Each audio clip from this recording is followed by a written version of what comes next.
Dipanggilin nih orang pinter, katanya dibikin orang nih Agnes kayak gitu. Emang sebelumnya ada yang suka sama Agnes. Datang bawa orang tuanya buat kenalan. Ditolak halus sama orang tuanya Agnes. Karena Agnes udah punya pacar, yaitu Bagas.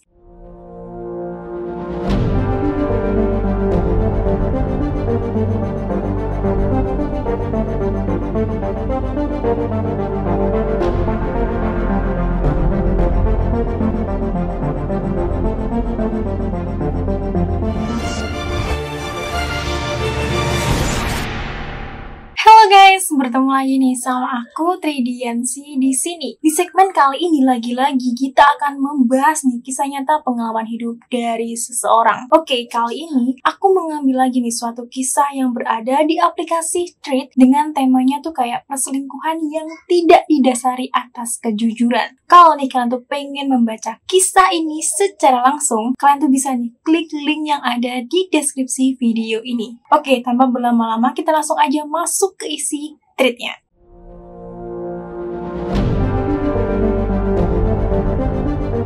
Agak panjang dan tolong jangan menghakimi si penulis cerita yang kita sebut saja namanya Lily. Karena di sini Lily pun capek menghadapi orang dengan gangguan mental. Cuma pengen cerita aja, tapi alurnya maju mundur. Punya adik ipar yang ada gangguan mental itu ternyata berat banget. Buat Lily, suaminya, mamanya Lily, dan adiknya Lily yang kita sebut saja namanya Bagas. Bagas dan istrinya yang kita sebut saja namanya Agnes kelahiran 2021. For your informasi aja nih guys, Lily tuh kelahiran 1996.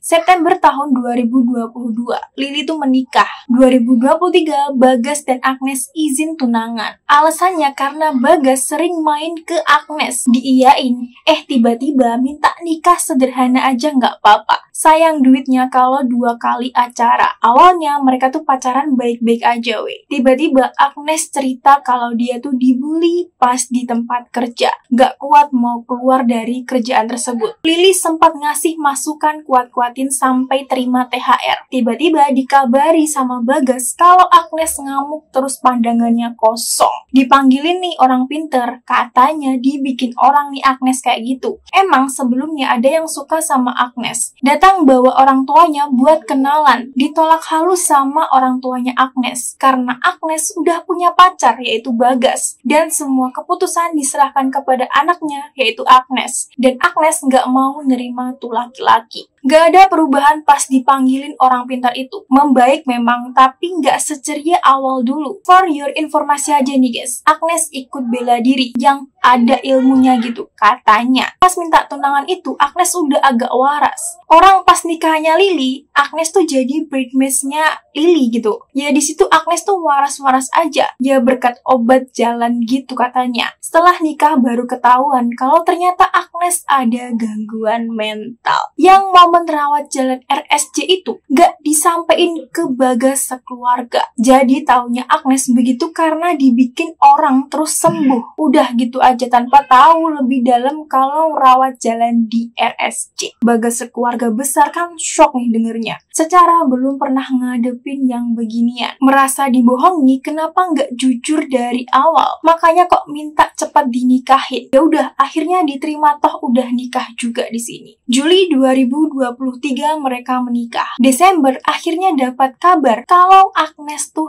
hamil. Seneng dong ya dengarnya. Tapi ternyata hamil yang kosong, gak ada janinnya, cuma kantongnya doang. Keguguran kan ya, kambuhlah sakitnya itu. Ngamuk lagi Agnes, nyalahin semua orang rumah dia, terutama Bagas. Gak bisa dibilangin kalau emang ada hamil yang kayak gitu. For your informasi aja, Bagas tinggal di rumah Agnes sama orang tuanya Agnes. Alasannya nggak mau ninggalin orang tuanya. Takut di rumah sendirian, takut kalau di rumah kegedean. Dah lah, Agnes ini nama penyakitnya panjang. Susah nghafalinnya. Semacam takut dan berpikir berlebihan. Bisa jadi orang lain. Menciptakan kondisi yang tidak nyata. Bingung di sini juga tuh Lily tuh penyakitnya Agnes tuh apa? Lily pernah nih sekali ngajak Agnes ke rumahnya Lily. Agnes tuh diem aja. Bener-bener harus Lily yang nanya Agnes, dan Agnes tuh jawabnya tuh singkat banget. Lily ngajak juga karena Agnes curhat semua orang marahin dia mulu. Is playing victim banget nih Agnes di sini. Awalnya Bagas gak mau cerita apa aja yang terjadi. Terus tiba-tiba dia tuh datang curhat semuanya dan dikeluarin semuanya ke Lily. Ternyata Agnes ngelarang cerita soal masalah rumah. Bagas juga bilang kalau sering dapat kekerasan dari Agnes. Apalagi kalau ngamuk kekuatannya tuh lebih dari laki. Ibunya Agnes aja tuh dipukul sama Agnes. Sering nyembunyiin kunci motor. Terus lupa nih dan nyalahin orang lain. Sering jajan tapi nuduh orang-orang yang ngambil uangnya dia.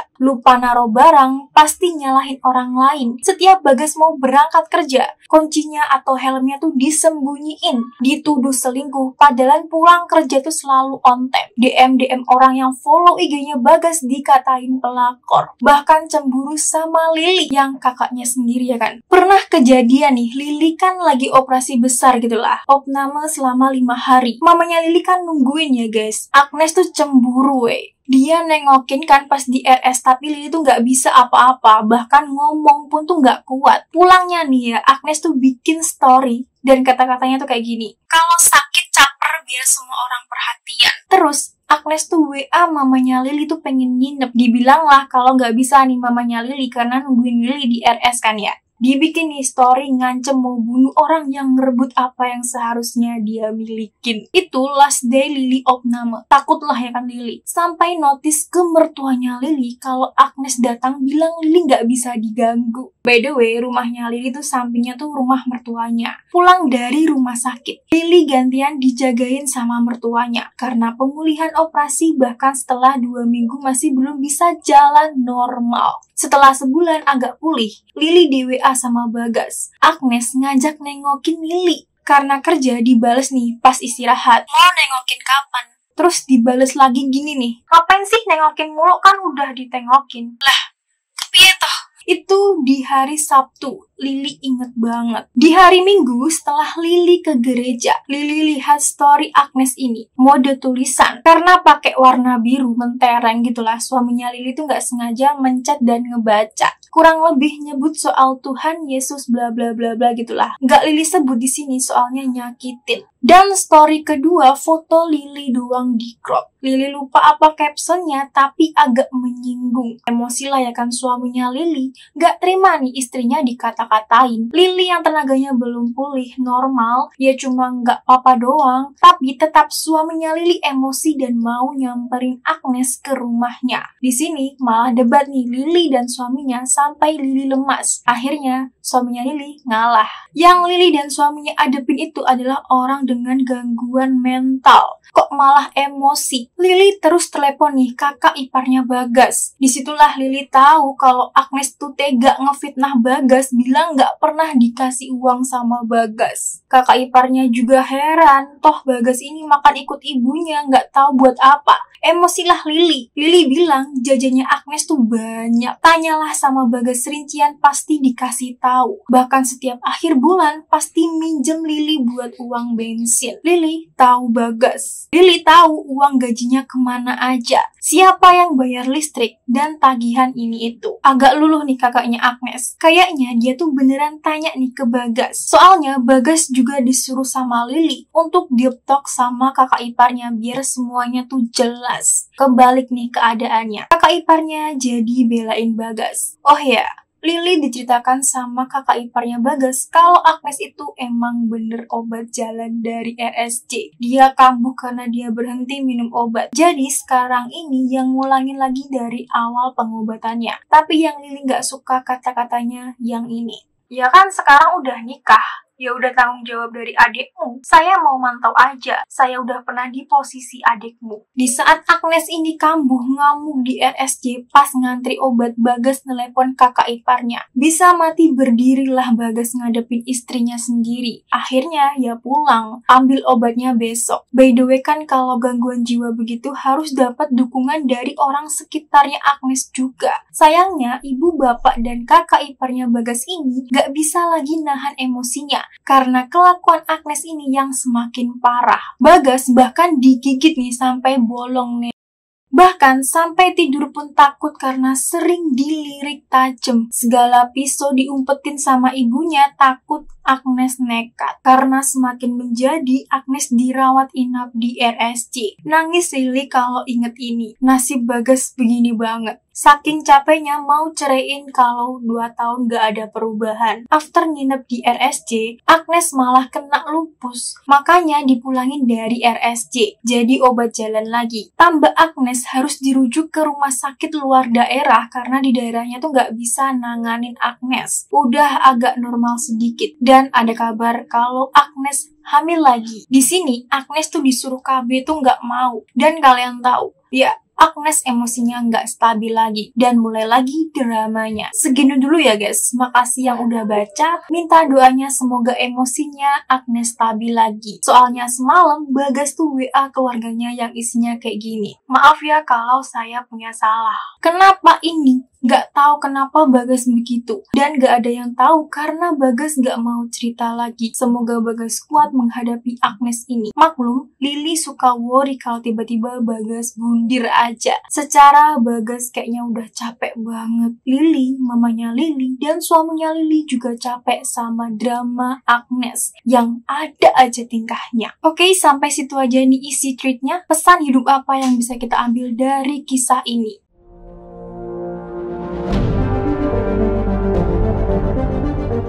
Kejujuran sebelum menikah itu penting. Menyembunyikan riwayat penyakit, apalagi penyakit mental, bisa berdampak besar bukan hanya pada pasangan, tapi juga pada keluarga besar. Pernikahan bukan sekedar menyatukan 2 orang, tapi 2 kehidupan dan semua konflik di dalamnya. Sakit mental bukan alasan untuk menyakiti. Orang dengan kondisi mental butuh empati, tapi bukan berarti perilaku kasar atau membahayakan orang lain bisa dimaklumin secara terus-menerus. Harus ada batas yang jelas antara memberi dukungan dan menjaga keselamatan diri. Keluarga perlu kompak dan saling percaya. Kalau semua pihak jalan sendiri-sendiri dan saling menyalahkan, beban jadi makin berat. Dalam kasus seperti ini, komunikasi terbuka antar keluarga sangat penting. Saling mendengar, saling jujur, dan jangan tutupi fakta demi menjaga nama baik. Cinta dan tanggung jawab itu 2 hal yang berbeda.